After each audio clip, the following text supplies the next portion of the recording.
नमस्कार बंधुरा test based रेसिपिते सबाइके स्वागत।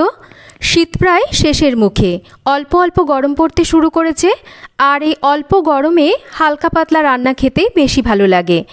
আজকে আমি একদম হালকা আর পাতলা করে মসুর ডালের রেসিপি শেয়ার করব। আর এই মসুর ডালটা বানাবো কাঁচা টমেটো দিয়ে। যতদিন এই রকম ঠান্ডা ভাব আছে ততদিন কিন্তু বাজারে এই কাঁচা টমেটো পাওয়া যাচ্ছে।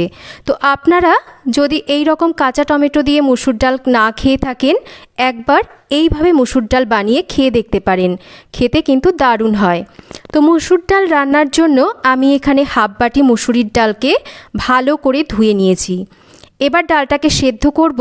আমি ডালটাকে প্রেসার কুকারে সেদ্ধ করছি, এতে করে সময়টা বাঁচবে। আপনারা চাইলে ডালটাকে প্রেসার কুকার ছাড়া এমনিও সেদ্ধ করে নিতে পারেন।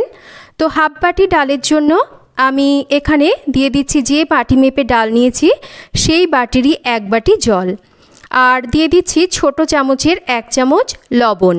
এবার প্রেসার কুকারের ঢাকাটাকে বন্ধ করে মিডিয়াম ফ্লেমে রেখে একটা সিটি দিয়ে ডালটাকে সেদ্ধ করব। তো যারা নতুন রান্নাবান্না শিখছেন তারা কিন্তু এইভাবে জলের মাপটা করে নিয়ে প্রেসার কুকারে ডাল সেদ্ধ করতে পারেন।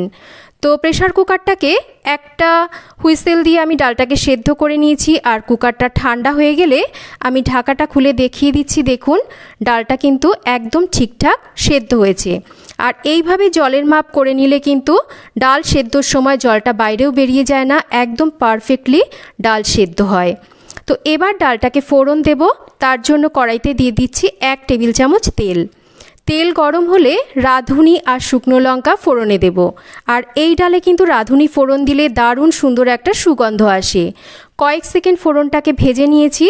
এবার পাতলা করে কেটে নেওয়া পেঁয়াজ হালকা করে ভেজে নেব।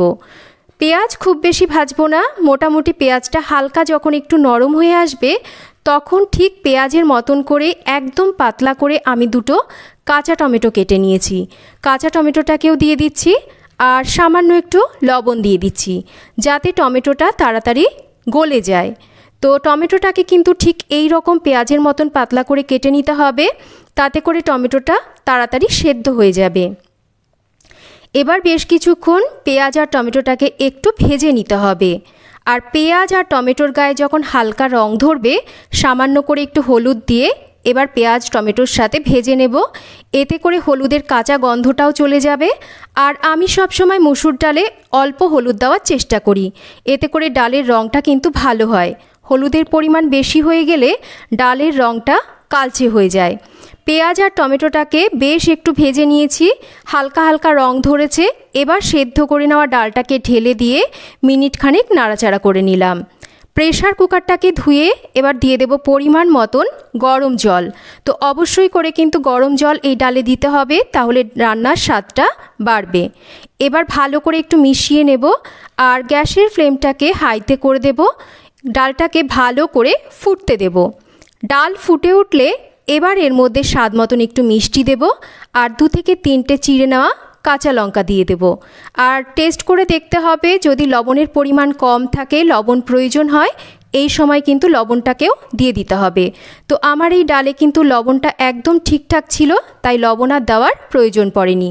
তো আমি ডালটাকে দেখুন 3 থেকে 4 মিনিট ভালোভাবে হাই ফ্লেমে ফুটিয়ে নিয়েছি। আর ডাল যত ভালো করে ফোটানো হয় ডালের স্বাদ কিন্তু তত বাড়ে। তো ডাল একদম রেডি। এবার এই ডালটাকে নাবিয়ে নেব। আর গরম গরম ভাতের সাথে এই ডালটা খেতে কিন্তু অপূর্ব লাগে। আপনারা যদি এইভাবে মসুর ডাল কাঁচা টমেটো দিয়ে না খেয়ে থাকেন একবার অবশ্যই করে যতদিন কাঁচা টমেটো পাওয়া যাচ্ছে বানিয়ে খেয়ে দেখুন। আশা করি রেসিপিটা আপনাদের ভালো লাগবে। রেসিপি ভালো লাগলে একটা লাইক করবেন, শেয়ার করবেন আর চ্যানেল সাবস্ক্রাইব করা না থাকলে চ্যানেল সাবস্ক্রাইব করবেন।